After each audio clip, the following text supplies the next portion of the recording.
I was putting up my nativity scene at home and it occurred to me to think who would have been the first to put up a nativity scene? Also, in many places people call the nativity scene nativity, portal, manger, it has many names, but they all represent the same thing, the day the child Jesus came into the world. There are many ways to represent that day.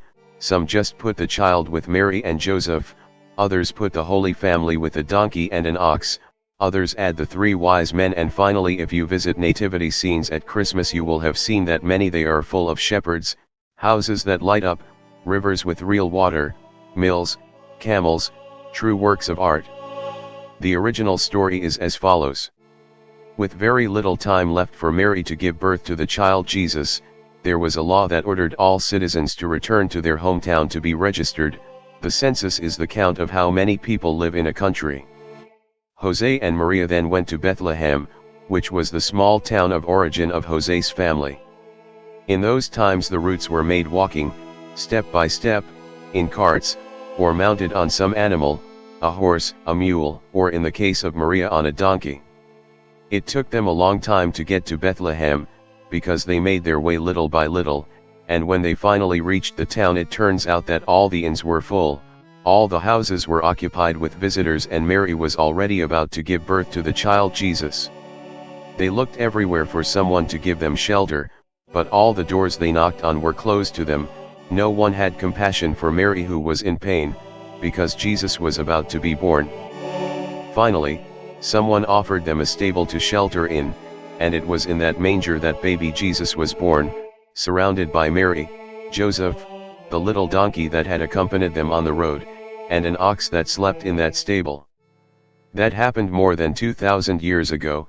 You will not tell me that it is not a long time.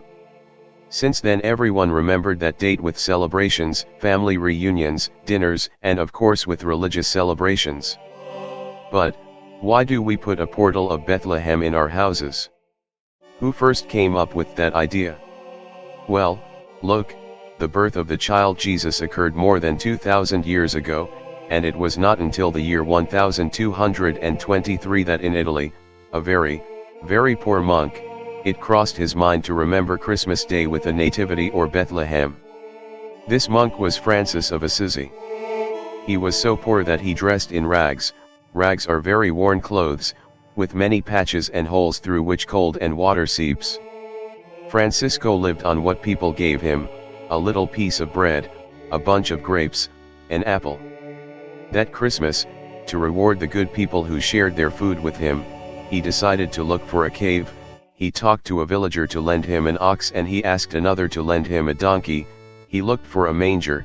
The manger is the place where they put straw for the animals in the stable so they can eat on the days they don't go out to graze in the fields, and of course the most important thing was missing. He then went to the village and was asking if any baby had been born in those days.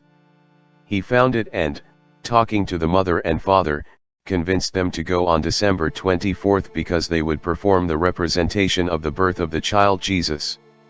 Then with everything ready he made a proclamation. The proclamations were the way to announce the news to the people. One would stand in the middle of the town square and announce this or that news. Francis did so, stood in the middle of the square and announced to everyone that on the 24th in the mountain cave they would perform the representation of the birth of the child Jesus. Before there was no radio, telephone, or television, the news was transmitted from one to another, and so those who heard the news in the middle of the square told their neighbors and they told others, and so the whole region he found out about that strange thing that Francisco would do on Christmas Day. We say strange because until then no one had thought of such an idea. On Christmas Day the people gathered in front of the entrance of the cave and then they moved some planks that they had put up and everyone was amazed. There was the ox, the donkey, Maria, and Jose with the child. Well, they weren't Maria and Jose, but they played the part like good improvised actors. They were all so excited to see that first portal of Bethlehem that from that day on every year they wanted to repeat the staging. The news of what happened in that little cave and Francisco's idea soon spread throughout Italy. Everyone wanted to do the same. Over the years, wooden figurines began to be made so that everyone could put his nativity in temples and homes. As time went by, Francisco's idea spread throughout the world, and today people put the nativity scene, nativity, portal, or manger in their homes. And so from an idea of Francisco in the